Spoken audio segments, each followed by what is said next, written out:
On first down, they hand off to Marlon Mack. Huge hole, 50-yard line. He's at the 40, still going near sideline. He's at the 10. He's at the 5, and he will score. Touchdown, Marlon Mack. Touchdown, INDY.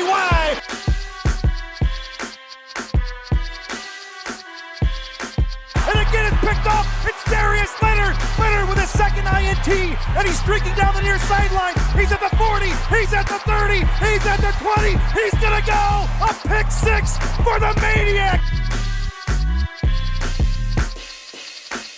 Kenny Moore gets to Deshaun Watson. That's a sack for Kenny Moore. Kenny has a pick and now a sack in the game. Horseshoe is back, baby. The horseshoe is back. What's going on, Colts Nation? Welcome back to another episode of the Bring the Juice podcast. I am your host, Cody Felger. We are joined again by our friend Ryan Roberts, Director of Scouting at NFL Draft Bible. He also hosts a couple podcasts, part of the Brawl Network. Ryan, how are you doing, my friend? All good, Cody. All good. Just hanging in there. Appreciate you having me on. It's nice to talk some ball and, escape reality for a little bit here. It absolutely is. And yeah, especially just with everything happening right now, the NFL world's pretty quiet as far as everything has just happened. And so, last week, Ryan, we had you on talking about kind of the impact that the 2020 offensive draft picks would have on the Colts, whether that be year one or down the road. And so we wanted to do the same, but look and flip it over to the defensive side of the ball. And so we'll start here. I'll just read off the picks going all the way down. The Colts had, I guess, they had less picks. Maybe they had one or two less picks. But a lot of their defensive picks were later on. Besides, the third round, all their defensive picks were in the sixth round. And so I wanted to first start with that third rounder, pick 85 overall. The Colts select safety Julian Blackmon out of Utah, a guy that, maybe is a little bit more of a scheme fit for what the Colts are trying to do defensively, especially now with their decision to not pick up, former first-round pick Malik Hooker's fifth-year option.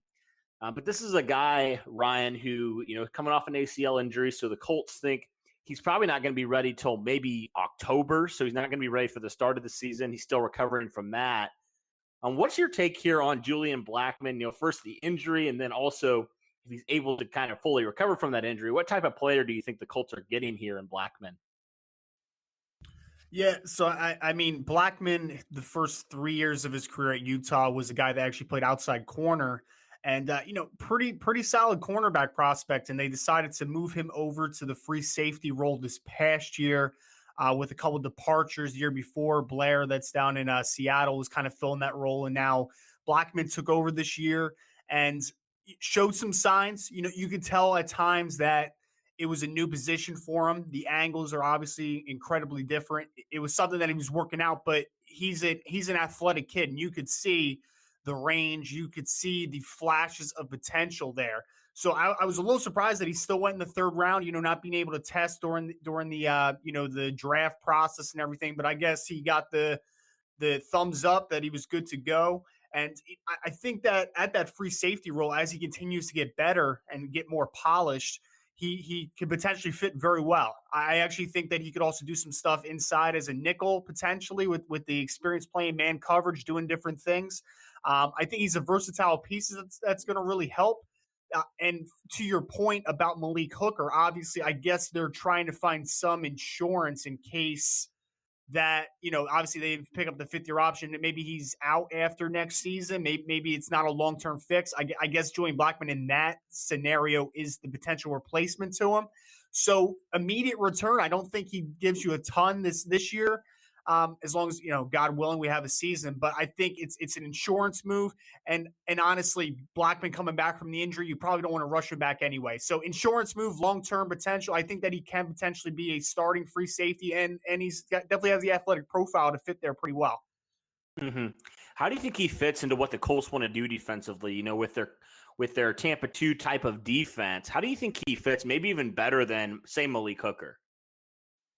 I mean, so it's a less of a stress on a safety, obviously, in the Tampa 2. Malik Hooker's best thing, at least when he was at Ohio State, was he was that guy that could play single high, cover one. You could just let him roam in the middle of the field and make decisions either side of himself. His range is outstanding. Obviously, he's not been able to stay consistently healthy, and when he has, it just looks like maybe a little bit is zapped out of him. So stylistically, they're different players. For that system, there's going to be less responsibility, only playing half of the field than what Malik Hooker does best.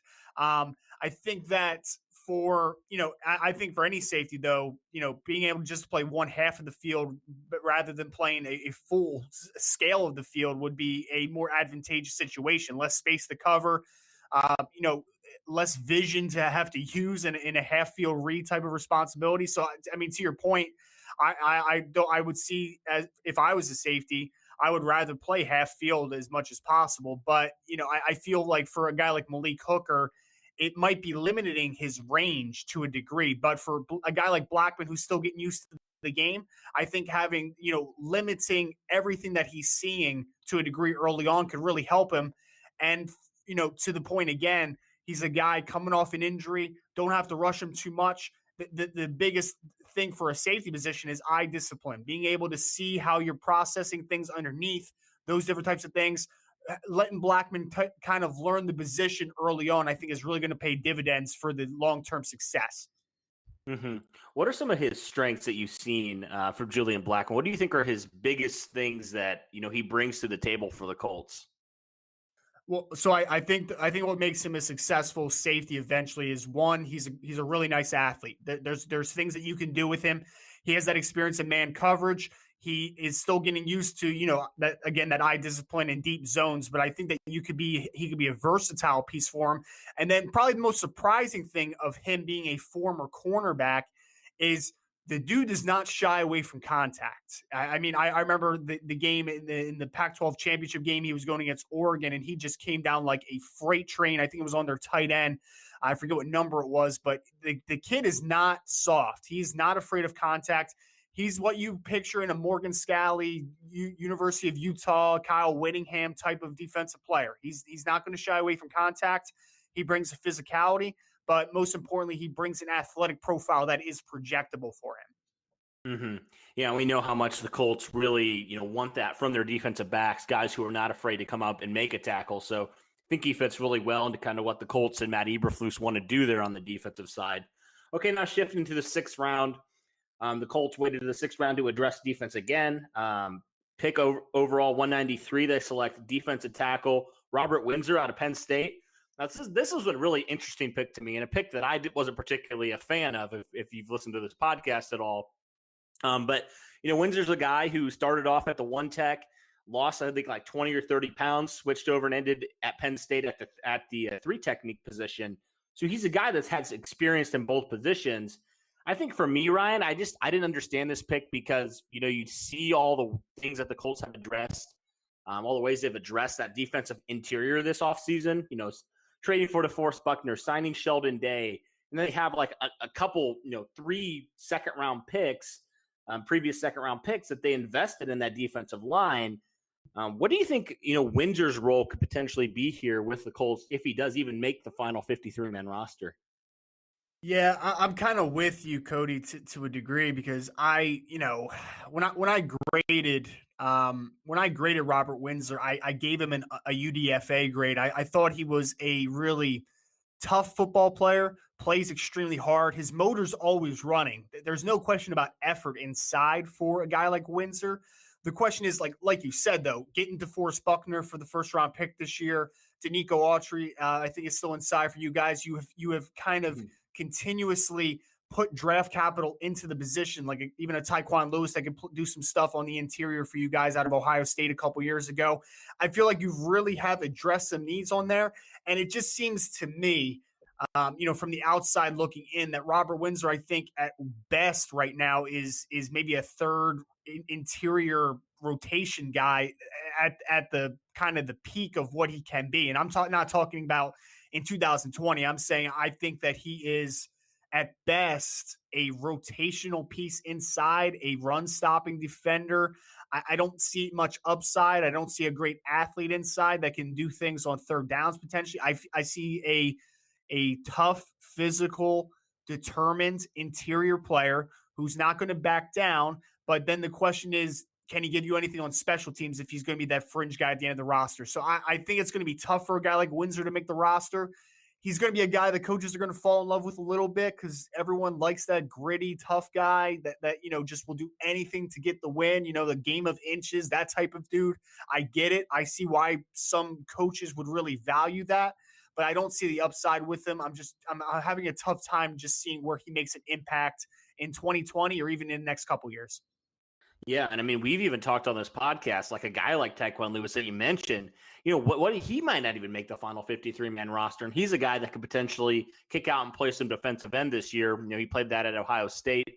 But yeah, you're right. I didn't really love this pick. I just feel like there's such a logjam, especially that defensive interior. Didn't make a lot of sense from that end, but yeah, maybe a rotational piece there.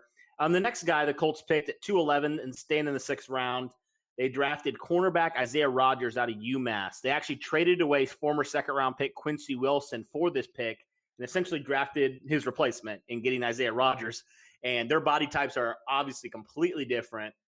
Isaiah Rodgers doesn't even sniff 6 foot. Quincy Wilson was like 6'1", I believe. But this is a guy that is a very good special teams player. He was at UMass. I know he can do a lot of things for this defense. I think he's a guy, if we're looking at Robert Windsor and saying, I don't know if he's going to make this final roster, I almost feel like Isaiah Rodgers' ability on special teams could potentially make him, one of those guys, 4th or 5th corner, but he also plays special teams, and that can help elevate him to, the final 53-man roster. So what is your take here on Isaiah Rodgers? So I actually got to Isaiah a little late, and it was a guy that I was going to take a look at, and I watched. And I'll tell you what, man, he's a scrappy competitor. He has great ball skills. I think he had something like 11 interceptions and like 30-plus pass breakups in his career at UMass. So defensively, he really knows how to play the football in the air. He's a tough competitor. And then, like you said, he averaged, I think, like right around 24 yards per kick return. He took a punt back to the house this past season. He's going to be able to contribute on special teams, and that's only as a returner. I think that he's also going to be a really nice special teams player just because he's a nice athlete. He's competitive. I think that he can definitely make the roster. Obviously, special teams is going to be the spot early on, and then it's going to depend on really how he can develop. Because I know you guys have Kenny Moore, who's a dynamite nickelback, and he does a lot of great things inside. So Isaiah Rodgers is not going to be a guy that's going to be pressed into duty on defense too early. The long-term question is, how much can he do on the defensive side of the football? Because I think at least this guy is a quality depth player that does a lot for you on special teams potentially. Mm-hmm. Yeah, do you think it could potentially be kind of that backup to Kenny Moore in the slot? And I know that last year when Kenny Moore went down, the Colts had no answer for anybody that even, was remotely good in the slot. Do you think this is a guy that could potentially develop into being kind of that reserve slot guy, special teams type of guy? So if Kenny Moore does get nicked up a game or two, he can step in and be pretty effective as well. Yeah, I honestly do. I think that he fits inside very well.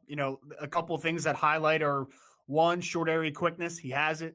2, competitive nature, being able to be physical inside. He has that as well. I think if you could take anything away from the defensive backs you got in the draft, even though I think that Julian Blackmon, again, is going to be more of a deep coverage guy, a deep safety role, I think that potentially Blackmon could do some stuff inside. Isaiah Rodgers could potentially do some stuff inside moving forward. So if in that situation, a Kenny Moore does go down, you have a couple guys that maybe could play a little nickel. So I feel like maybe that was a point of emphasis for them. And like we said, the special teams allure of a guy like Isaiah Rodgers is going to be really nice this year and especially moving forward. Yeah, and it'll certainly be, better for what the Colts want to do defensively in the special teams because, Quincy Wilson, he didn't play special teams, right? He was a guy that if he wasn't on the field, I mean, he didn't really see the field. If he wasn't on there on the defense, on the starting defense, I mean, he just was like not playing. So certainly Isaiah Rodgers gives you a lot of different options, getting him on the field, which will be really, really awesome to see. And we can move on now to the last pick the Colts made in this draft. They had a slew of picks, 211, 212, and 213. And with 213 pick, they select safety/linebacker Jordan Glasgow out of Michigan. And I know that Chris Ballard really talked about how they loved Glasgow's ability on special teams, another special teams guy. What do you see from Glasgow that can make you think potentially he could contribute right away on special teams for the Colts? Yeah, I mean, so obviously Glasgow is a name at Michigan over the last few years. You talk about the center that's with the Detroit Lions now, interior offensive lineman Graham, and there's been a few of those guys that have come out. And Jordan is very different. His older brothers are both offensive linemen, bigger guys, and he's the walk-on safety / linebacker who just had a really nice year this past year with Michigan. And he plays every bit to that former walk-on that you would expect from him.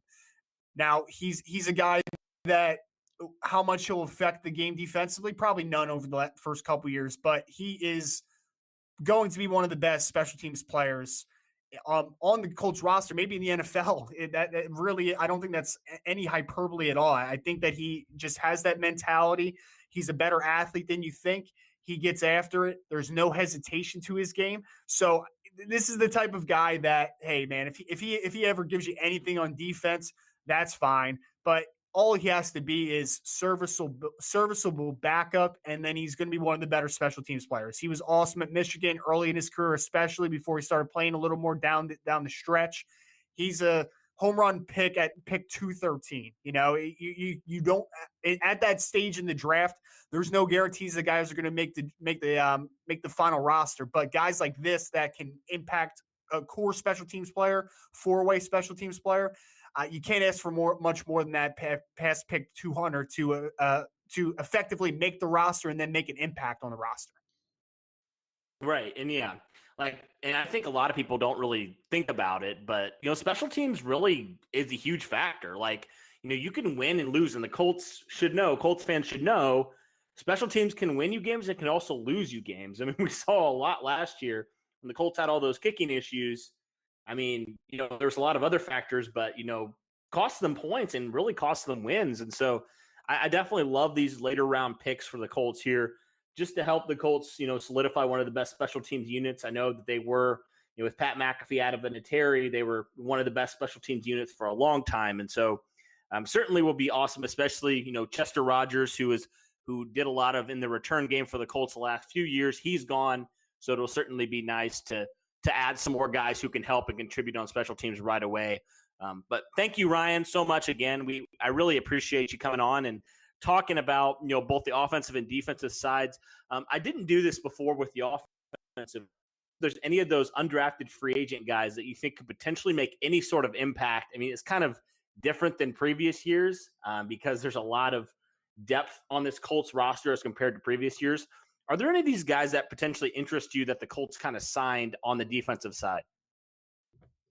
Well, let me pull up a list real quick, and I can tell you just for the UDFA period this year, it's very different. I know that the UDF signing it's got cut in half this year, obviously with a lot of guys not being able to get their medicals, and it's been tough things for some of these guys to be able to make the roster. But as I'm looking kind of at this list, if I had to just kind of point out a guy, I know that the edge position has been something where it's been pretty solidified over the last couple of years. You guys bringing in with Justin Houston. I know Kimiko Touré's kind of getting beat up, and but if there's a guy that I kind of like that I was a little surprised that went undrafted. I know he's not a great athlete. I do like Kendall Coleman a little bit out of the University of Syracuse. Junior year was a little better than senior year. He had 10 sacks as a junior, but he does those types of things that you really like as an edge setter. Can give you a little juice off the edge, a little versatility of alignments, being able to rush from different areas. He's a really tough, physical kid that's going to give you some nice reps on the edge. Could probably do some nice things with special teams too. So if there's one guy I'm kind of looking at as I'm coming through this list, I think Kendall Coleman's probably the best shot. And then maybe if I just wanted to throw in one other guy, I can tell you this just from personally seeing him because there's a Test Football Academy that's here in New Jersey. I saw this guy work out a little bit. Wellington, the linebacker out of Washington, Brandon Wellington. This kid is a smaller kid, 6 foot 222 listed. But I'll tell you, man, I saw this guy work out in person.